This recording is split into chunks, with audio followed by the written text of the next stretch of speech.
இந்த Parasara YouTube channel வழியாக ராகு கேது பயிற்சி 26/4/2025 அன்னைக்கு ராகு கேது பயிற்சியாக வராரு. இந்த ராகு கேது பயிற்சி விருச்சக ராசிக்காரங்களுக்கு எந்த மாதிரி ஒரு பலனை கொடுக்கும் என்பது கேட்டிருக்காங்க. ராகு விருச்சக ராசிக்கு 5ஆம் இடத்துல இருந்தாருங்க. இப்போ ராகு 4ஆம் இடத்துக்கு வந்துட்டாரு. கேது 11ஆம் இடத்துல இருந்த கேது இப்போ 10ஆம் இடத்துக்கு போயிட்டாரு, தொழில் ஸ்தானத்துக்கு போயிட்டாரு.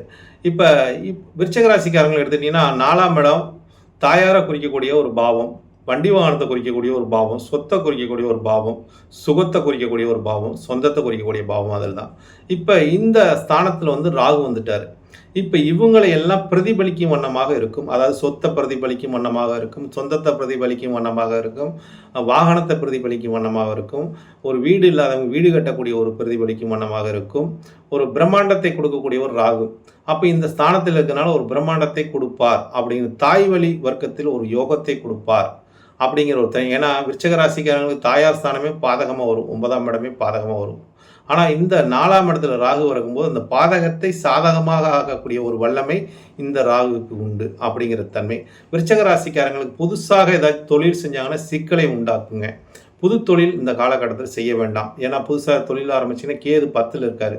10ஆம் இடங்கிறது ஒரு சிக்கலை கொடுக்குங்க, அந்த இதில் பிரச்சனை கொடுக்குங்க. அதனால் கேது 10ல் இருக்கிறதுனால நீங்கள் தொழிலில் மிக கவனமுடன் இருக்க வேண்டும். தொழில் புதுசாக எதை செய்ய வேண்டாங்க. இப்போ 4ஆம் இடங்கிறது உங்களுக்கு ஏதாவது ஒரு இடம் வாங்கி விற்பது, இடம் வாங்குவது, இடத்தினால யோகம் கொடுக்கும், வண்டி வாகனத்தினால ஒரு மாற்றத்தை கொடுக்கும். வண்டி வாகனத்தை வாங்கி நீங்கள் ஒரு பரிமாற்றம் பண்ணிக்கிறது நல்லதுங்க. இந்த காலகட்டத்தில் சொத்துங்கிற ஒரு நிலைப்பாடு, அதாவது நீங்கள் வீடு கட்டினா நீங்கள் அதை அது மூலிமா ஒரு இன்வெஸ்ட் பண்ணலாம். வீடு கட்டி அதை வாடகை விடுறதுனால உங்களுக்கு லாபம் கிடைக்குங்க. நீங்கள் இருக்கிறதுனால அதில் ஒரு நன்மை கிடையாதுங்க அப்படிங்கிற தன்மையெல்லாம் காட்டுதுங்க.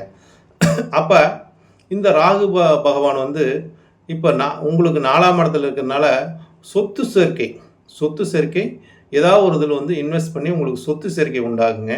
இது மூலிமா உங்களுக்கு நல்ல ஒரு நிலைப்பாட்டை கொடுக்குதுங்க ராகு. அதனால் தொழிலில் மட்டும் மிக கவனமாக இருக்கணும். தொழில் பெருசாக முதலீடு செஞ்சீங்கன்னா உங்களுக்கு சொத்தை விற்கக்கூடிய ஒரு தன்மையும் வந்துடுங்க. ஏன்னா சொத்து சேர்க்கை வரக்கூடிய தன்மையில் தொழில் செஞ்சீங்கன்னா அந்த தொழில் சொத்தை சாப்பிட்ருங்க. அதனால் தொழிலில் மட்டும் நீங்கள் முதலீடு பண்ணும்போது ஜாக்கிரதை பண்ணுங்கள். இருக்கிற வேலையை பார்ப்பது சிறப்பை தரும். தொழில் மாற்றத்தை செய்ய வேண்டாங்க, தடுமாற்றத்தை கொடுத்து விடும் நண்பர்களே.